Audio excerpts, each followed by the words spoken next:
Hello നമസ്കാരം. ഇന്ന് നമ്മൾ ബ്രോക്കോളി പനീർ വെച്ചിട്ട് നമുക്കിന്നൊരു കറിയാണ് നമ്മൾ റെഡിയാക്കണത് കേട്ടോ. അപ്പോൾ അതിനിതേ ഒരു കഷ്ണം ബട്ടർ നന്നായിട്ടൊന്ന് മെൽറ്റായിട്ടുണ്ട്. ഇതിലേക്ക് നമുക്ക് ഒരു ചെറിയ 2 കഷ്ണം പട്ട, 2 ഏലക്കായ, ഗ്രാമ്പു, ഒരു നുള്ളു നല്ല ജീരകം,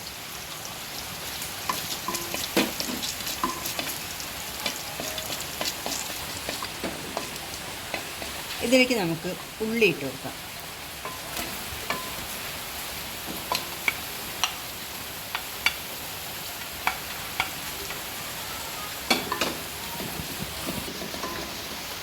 ഇതിൻ്റെ കൂടെ തന്നെ നമുക്ക് ഇഞ്ചി വെളുത്തുള്ളി ഇട്ട് കൊടുക്കാം. പിന്നെ അതേ ക്യാപ്സിക്കം, ഇതെല്ലാം കൂടെ നന്നായിട്ടൊന്ന് വഴറ്റിയെടുക്കാം. അപ്പോൾ നമ്മൾ ഉള്ളി, ക്യാപ്സിക്കം, ഇഞ്ചി, വെളുത്തുള്ളി എല്ലാം നന്നായിട്ടൊന്ന് വഴന്നിട്ടുണ്ട്. ഇതിലേക്ക് നമുക്ക് കുറച്ച് മല്ലിയിലയും പുതിനയും കൂടെ എടുത്തതാണിത്. ഇതും കൂടെ ഇതിൽ നമുക്ക് വഴറ്റിയെടുക്കാം. അപ്പോൾ നന്നായിട്ട് നമുക്കിതൊക്കെ വഴന്ന് കിട്ടിയിട്ടുണ്ട്. ഇത്രയും മതി. പെട്ടെന്ന് നമുക്ക് റെഡിയാക്കി എടുക്കാൻ പറ്റിയൊരു കറിയാണ് കേട്ടോ. ഇനി ഇത് നമുക്ക് നന്നായിട്ടൊന്ന് ചൂടാറിയതിന് ശേഷം അരച്ചെടുക്കണം. ഒരു പീസ് ബട്ടറും കൂടെ നമുക്കിതിലിട്ട് കൊടുക്കാം. 1 ടീസ്പൂണ് ഗരം മസാലപ്പൊടി. ഇനി ഇതിലേക്ക് നമുക്ക് മല്ലിപ്പൊടിയാണ് ഇട്ട് കൊടുക്കുന്നത്. 1 സ്പൂണ് മല്ലിപ്പൊടി ഇട്ട്, 1/2 ടീസ്പൂണ് മഞ്ഞൾപ്പൊടി,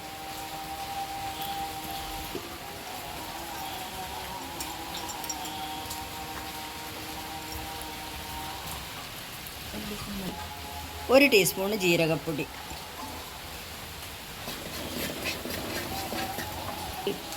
1/2 ടീസ്പൂൺ മുളക് പൊടി.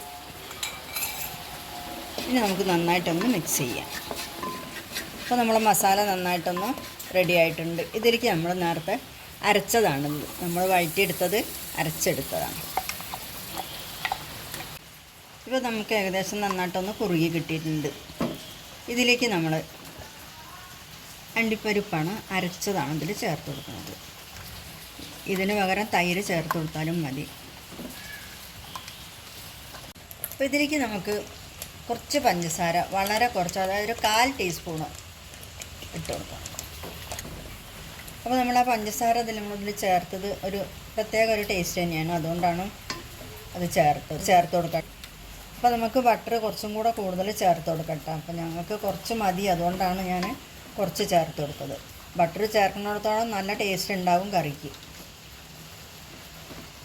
ഇതിലേക്ക് നമുക്ക് പനീറും, ഇതിലേക്ക് നമ്മൾ ബ്രോക്കോളി ബട്ടറിൽ ഇത് രണ്ടും കൂടെ നന്നായിട്ടൊന്ന് ഫ്രൈ ചെയ്തെടുത്തതാണ്. ഇത് നമുക്ക് നന്നായിട്ടൊന്ന് മിക്സ് ചെയ്ത് കുറച്ച് നേരം ഒന്ന് അടച്ച് വയ്ക്കാം. ഇതിലേക്ക് നമുക്ക് കുറച്ച് കസൂരി മേത്തി ഒന്ന് ഞെരടിയിട്ട് ഇതിലിട്ട് വെക്കാം.